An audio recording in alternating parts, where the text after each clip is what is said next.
Esto es fuera de agenda.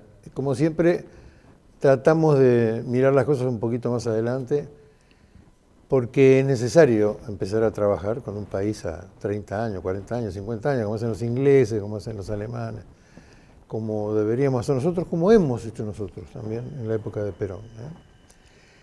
Hoy vamos a hablar un poco del tema de la salud, porque hay distintos modelos, del modelo que quieren o que querían finalmente establecer en Chile a la manera de Estados Unidos, ¿no? Que sea todo privado, que a usted le cueste una barbaridad cualquier cosa que le pasa.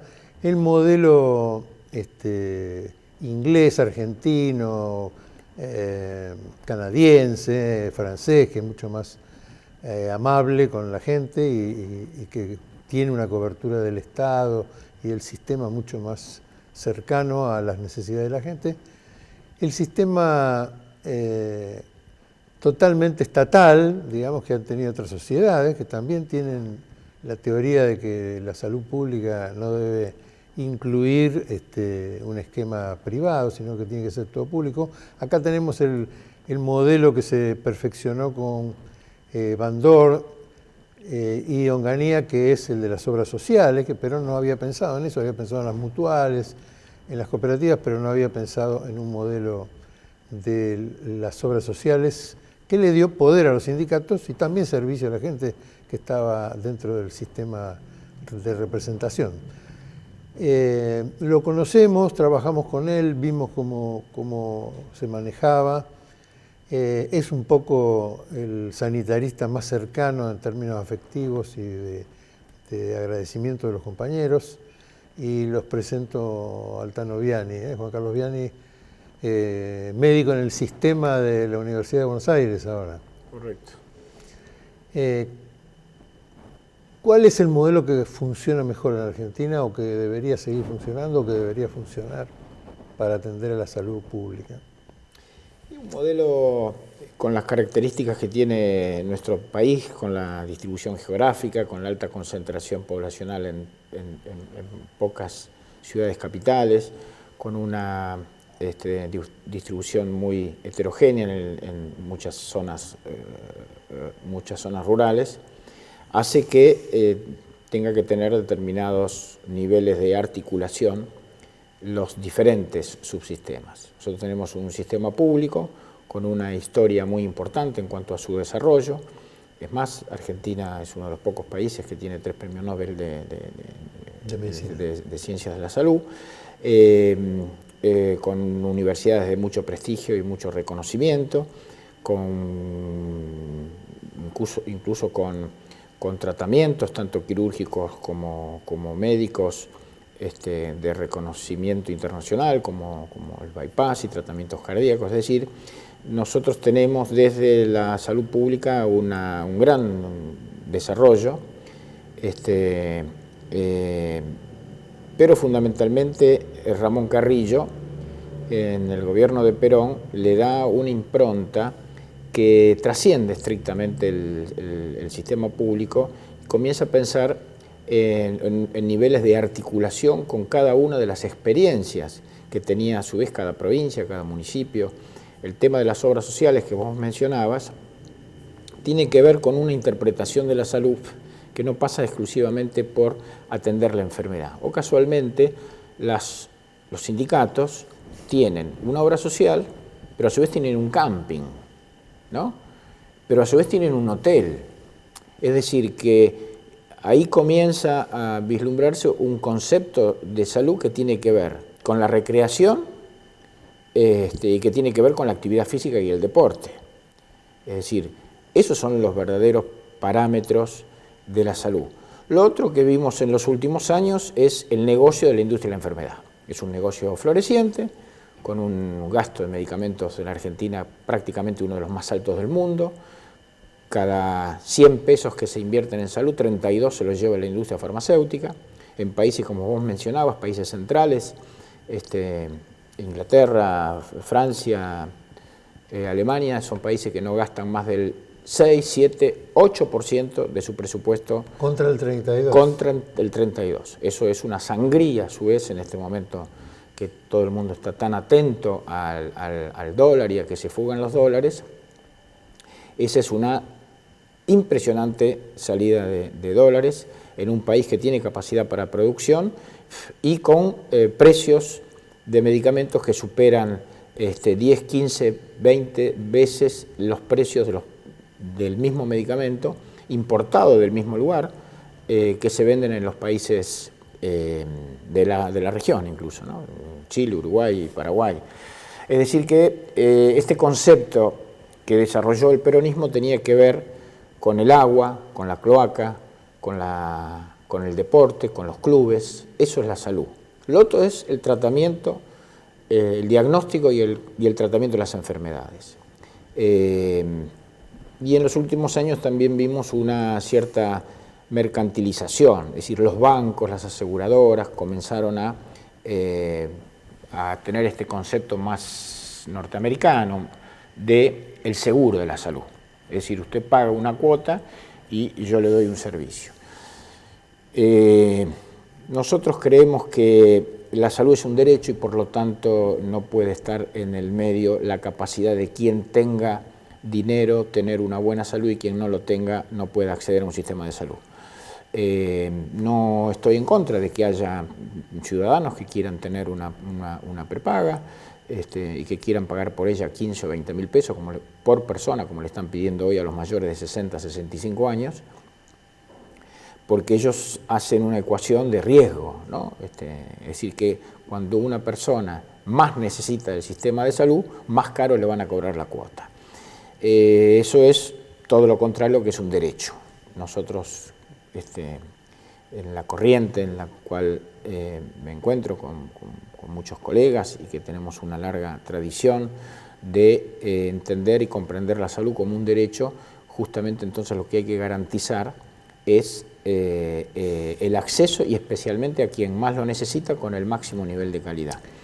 O sea que por definiciones de movida, lo primero es que lo que hay que tratar es la salud y no la enfermedad. Y segundo, que la salud es un derecho y no es un negocio.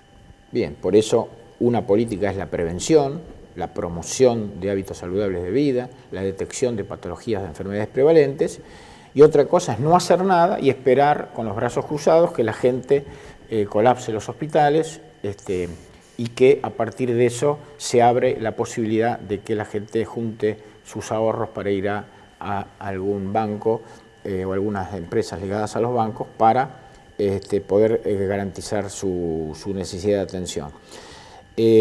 Por eso también no es un error cuando las políticas de salud se fragmentan, son fragmentadas, no se articulan el sistema público con el de las obras sociales, o los hospitales provinciales con los nacionales, o los nacionales con los municipales. Yo durante muchos años pensé que se trataba de un error, que uno quería garantizar políticas de accesibilidad a políticas públicas de salud, pero por errores de implementación los sistemas estaban desarticulados.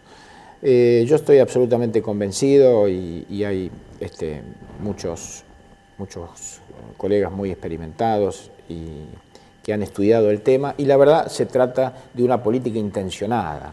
Tener fragmentado los servicios, es decir, por ejemplo, ir a comprar los medicamentos, un municipio va y compra 10 unidades de un medicamento Y después va a la provincia y compra 2.000 unidades del mismo. Y después van las obras sociales y compran 500 unidades del mismo. Y después van las obras sociales de las Fuerzas Armadas y de Seguridad y van al mismo laboratorio a comprar 25 frasquitos. Y después van las obras sociales universitarias y compran otros 32 frasquitos. Eso no es un error. Eso es una política deliberada que tiende a fragmentar. Se supone que en un gasto tan elevado como es el gasto en medicamentos, en el servicio, en los sistemas de salud en Argentina, cae de Maduro que se debiera desde el Estado Nacional convocar a todos los actores del sistema para hacer compras unificadas. O para establecer un precio. Claro, pero si yo junto, yo voy a comprar 250.000 frasquitos de un producto, seguramente voy a conseguir un precio y condiciones muy diferentes que que 60 personas vayan a comprar 200 frasquitos cada uno. Digo, este es un ejemplo de la fragmentación, la falta de articulación. No todos los municipios, no todos los hospitales municipales o provinciales o clínicas de obras sociales o de mutuales deben tener todos los servicios. No es necesario que cada uno cuente con tomógrafos, resonadores, cirugía cardiovascular. Tiene que haber una articulación para el tratamiento, el diagnóstico de la enfermedad. Y en esta catástrofe, verdadera catástrofe social que estamos viviendo desde hace algunos años, no vamos a tener ninguna otra posibilidad de enfrentarla sino es generando una enorme movilización social, convocando a casi 1 millón de estudiantes universitarios, a los colegios médicos, farmacéuticos, odontólogos, todos los profesionales de la salud, los trabajadores, los estudiantes, y comenzar a hacer grandes operativos justamente en los barrios donde se ha concentrado esta enorme cantidad de compatriotas que en los últimos 2 o 3 años han pasado de tener una vida con garantía de determinados derechos a pasar en este momento a estar en niveles de pobreza, de vulnerabilidad social y hasta de indigencia. Estamos hablando de cifras de hasta el 10% de la población indigente. Tenemos casi el 50% de los niños y adolescentes por debajo de la línea de pobreza. Eso en términos sanitarios y epidemiológicos es una catástrofe, no es un problema de salud. Nosotros estamos adelante de una situación catastrófica desde el punto de vista sanitario y desde el punto de vista social. Este no es un problema menor. Creo que hay que, a partir del 10 de diciembre, con la asunción de la nueva autoridad, del presidente electo, creo que hay que generar una enorme movilización social, con el rol de rectoría que tiene que tener el Estado, con el rol de articulación, pero vamos a tener que volver a eso que nos enseñó Ramón Carrillo de la épica, ¿no? Volver a los trenes sanitarios, volver a los operativos en los barrios, llevar la salud a los lugares más vulnerables, no esperar en el hospital que venga la gente enferma. Ese es el concepto de salud más moderno, pero a su vez con mayor tradición en la Argentina también. Con mayor tradición en la Argentina, justamente porque siempre que en la Argentina hubo proyectos nacionales y proyectos populares, se implementaron este tipo de políticas que son rápidamente suspendidas, ni bien se interrumpen y vienen por las diferentes vías que puedan llegar al poder estas concepciones neoliberales, que entienden que la salud es un negocio más. Es decir, no entienden que la salud es un derecho, es un negocio como el que puede ser la gastronomía o la fabricación de muebles. Para ellos es un lugar donde se puede generar ganancia. Por lo tanto, venimos trabajando inclusive con muchas universidades, con muchas organizaciones de trabajadores, esta necesidad de articulación. Esto es en beneficio de todos los trabajadores y tenemos que pensar que el tener el 50% de la población de niños menores de 14 años por debajo de la línea de pobreza, eso hace que sea la prioridad número uno, inclusive desde nuestra filosofía y de nuestro pensamiento, de que si en la Argentina tiene que haber una sola clase de privilegiados, que son los niños. Esto, evidentemente, producto de estas políticas económicas que han saqueado el país, han generado dolor, sufrimiento, y los principales perjudicados son los más chicos. Por eso vos decís que el método es la articulación, es decir, es uno de los que hagan que haya distintos orígenes, digamos, de atención, distintos tipos de profesionales, distintos tipos de organizaciones, pero que debería estar el Estado articulando, generando un sistema, un protocolo de articulación donde todos los sectores participan para asegurar el derecho. Así es, porque la articulación quiere decir que se reconoce un rol de articulación, alguien que tiene la conducción del sistema, respetando absolutamente cada una de las entidades de la administración del sistema de salud, sea universitario, sean hospitales universitarios, como el Clínicas El Rofo, el Lanari, sean hospitales municipales, sean hospitales nacionales o provinciales, de alta complejidad como es el Hospital del Cruce en Florencio Varela, o de baja complejidad como son muchos hospitales municipales. Lo que sí se requiere es de un Estado presente, defendiendo y garantizando los derechos de los pacientes, y para eso lo que se necesita es información. Esa información hoy está. Lo que no se la usa justamente es para que las diferentes necesidades que tiene cada población sean satisfechas a partir de la mejor opción, sea la de una obra social, sea la de un hospital público o sea la de un hospital privado. ¿Cuál es el nivel de medicina en Argentina? Porque, digamos, algunos creen que todo el último lugar donde hay que ir es Estados Unidos, otros creen que es Cuba para una curación. ¿Cuál es el nivel de Argentina? El nivel promedio de la salud en la Argentina es alto, muy alto. Hay una gran tradición en lo que es la formación del recurso humano, las universidades públicas, pero particularmente la decisión en el año 1949 del entonces general Perón de ser uno de los primeros países en el mundo en garantizar la gratuidad de la enseñanza universitaria, permitió que no se formaran solamente en una pequeña porción de la sociedad, se formaran recursos profesionales. En ese momento, antes del año 49, un 7-8% de la población accedía a las universidades aranceladas. Cuando irrumpen millones de personas, millones de estudiantes a la universidad, genera primero un gran derecho de igualdad de oportunidades de poder estudiar, pero también provocan las universidades una enorme necesidad de estructurarse, ya no para atender y formar una élite, sino para formar a millones de argentinos. Esa característica dotó a la Argentina, junto a las decisiones de muchos ministros de salud que tuvimos a la vanguardia de corrientes internacionales, justamente basados en poner la energía en la prevención, en la educación para la salud, y no solamente en el tratamiento de las enfermedades. Así todo, la Argentina es también cabeza por ejemplo, en cirugía. Nuestros cirujanos son muy considerados en Europa, justamente por este alto nivel en la formación académica.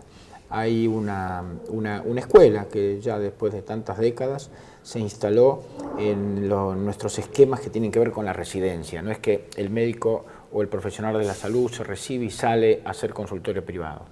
Es una muy buen método que el profesional termina su estudio de grado, pero sigue perfeccionándose siempre en una institución de salud pública. Siempre colectivamente, digamos, siempre colectivamente, equipo. los fellows, los residentes, las especialidades. Y esto es un valor que nosotros no se lo damos porque nos hemos habituado, pero en el exterior es muy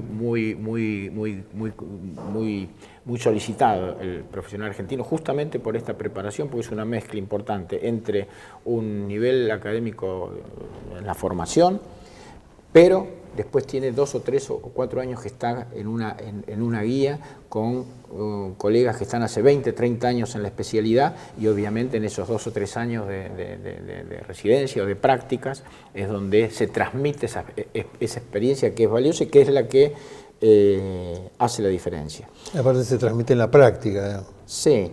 Incluso posiblemente un defecto que podamos ver así en forma global es cierta admiración que hay con las nuevas tecnologías o con los métodos de diagnóstico de alta complejidad. Muchos médicos que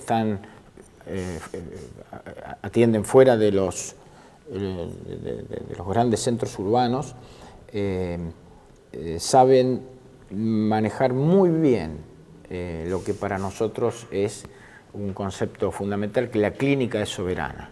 Yo necesito fundamentalmente un equipo de alta complejidad para confirmar un diagnóstico, no para saber un diagnóstico. Entonces, un poco lo que estamos intentando hacer es volver a la escuela donde el médico clínico le dedicaba tiempo a las primeras entrevistas con el paciente, porque es en esa información, en ese vínculo, en esa relación médico-paciente, donde está toda la información, mucho más a veces que la que puede dar una imagen de un aparato de alta tecnología.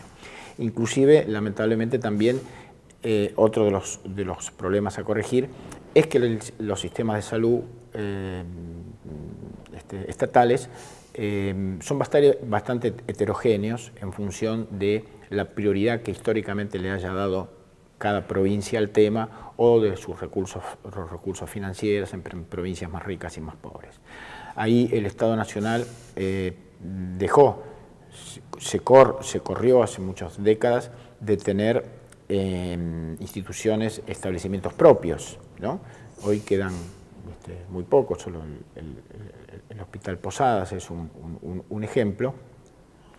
Y entonces sí veo, hace poco estuve en la provincia de San Luis y vi con sorpresa un gesto inusual, tanto en la salud como en la política, que uno de lo que uno puede considerar que es un privilegio de la política o de los políticos, que es la residencia del gobernador, que en general son muy bien puestas, con lujos y con mármoles importantes y demás. El gobernador la cedió para crear un centro oncológico, el primer centro oncológico de la provincia. Es decir, un gesto que la política se desprende de uno de sus privilegios, que es la de tener una importantísima residencia, donde vive una sola familia, en definitiva, sí. ¿No? Y hoy ya está funcionando un centro de oncología importantísimo, inclusive ahora con acuerdos con la Universidad de Buenos Aires y otras universidades, vamos a hacer las carreras de posgrado para los médicos de San Luis y de la región de Cuyo, para que se puedan formar en oncología clínica y en oncología quirúrgica. Así que inclusive están construyendo, creo que uno de los hospitales más importantes que va a haber en este momento en el país, estamos hablando de 400, 500 camas. Es decir que hay provincias que le han dado una prioridad muy importante. La provincia de Buenos Aires también tiene una de la mayor cantidad de camas por habitantes del país, con médicos muy bien formados, porque la práctica, especialmente de las grandes ciudades muy populosas del conurbano, hacen que los médicos se formen y se fogueen ahí en el día a día. ¿Cuál es la respuesta de los médicos en general de atender gente que viene de otros países a atenderse gratuitamente en la Argentina? No, primero que el número ese es un número infinitamente menor de algunas pavadas que he escuchado de algunas personas que trabajan en la televisión y que han dado números absolutamente ridículos. Quiero decir, ¿podría estar en el marco del orgullo o en el marco de la pesadez? No, es decir, un médico que está, vamos a poner en una guardia, vamos a poner en una ciudad mediana, puede atender 400, 500 pacientes, y extranjeros podrá haber 7, 8, 12, 10, claro. Que a su vez hay que ver qué extranjeros son. Una cosa que es un extranjero que está de visita y se hizo un esguince de tobillo porque le pifió al cordón, otra cosa es de una persona que vive hace 35 años y que viene a tener un hijo, y otra cosa es esos tours que dicen que vienen de países limítrofes. Nosotros no lo hemos visto. Es posible en alguna ciudad limítrofe, puede darse que vayan con la misma lógica que he visto que los argentinos vamos a cargar nafta del otro lado de la frontera, y del otro lado de la frontera vendrán a atenderse al dentista o al psicólogo o al nutricionista. Lo que vi también es que hay algunos lugares, como el hospital que están construyendo en San Luis, y vi en Merlo que han hecho un hospital excelente también y demás, y que a veces el problema que tienen no es la construcción, ni los equipos, ni nada, sino tener los médicos suficientes, ¿no? Bueno, en salud el recurso humano es fundamental. Por eso digo, es tan importante construir hospitales como construir escuelas de salud, como construir escuelas de medicina. Por eso nosotros, en la Universidad de Buenos Aires, que tenemos muchos años de experiencia en la gestión, no solo académica, en la formación, sino también en la atención a través de hospitales muy importantes, tanto el de oncología, el ROFO, como el Hospital de Clínicas, proponemos justamente eso, que ellos mismos en esos hospitales formen residentes propios, no residentes que vengan de otras provincias, sino que traten al mismo tiempo que van desarrollando estructuras sanitarias importantes, vayan formando el recurso humano. Eso es fundamental. Una cosa para terminar, porque estos son temas para hablar horas, pero estuvimos hablando con uno de los especialistas farmacológicos del CONICET, y nos dijo que la sensación de ellos que trabajan sobre el tema del cáncer es que es muy optimista. En Argentina hay como una mirada optimista sobre la solución del cáncer. Bien, comparto la opinión. Se han hecho avances importantísimos, tanto en la oncología clínica como quirúrgica, en la farmacológica, y especialmente a partir de todo los estudios que se abrieron a partir del componente genético. Comenzar a estudiar el origen genético tanto del origen como para el tratamiento de la enfermedad. El grave problema que tenemos que en los países centrales, donde se realizan las grandes inversiones para la cura del cáncer, lamentablemente son instituciones ligadas a la industria farmacéutica. Es decir, son muy pocos los países en el mundo que invierten en investigación y que la investigación sea independiente de quien comercializa la cura, ¿no? Yo creo que la Argentina, que también tiene una tradición importante en investigación, hay que hacer un enorme esfuerzo en volver a rearmar todos los programas que tenía el CONICET, como las universidades, justamente estudiando la posibilidad no solo de mejorar la calidad de vida, sino que no se gasten tantos recursos por falta de investigaciones dirigidas a las patologías prevalentes de la sociedad, ¿no? Muchas gracias, Étano. Ha sido un gusto, ¿eh? Muchísimas gracias por acompañarnos con el Tano, que siempre es un placer conversar con él.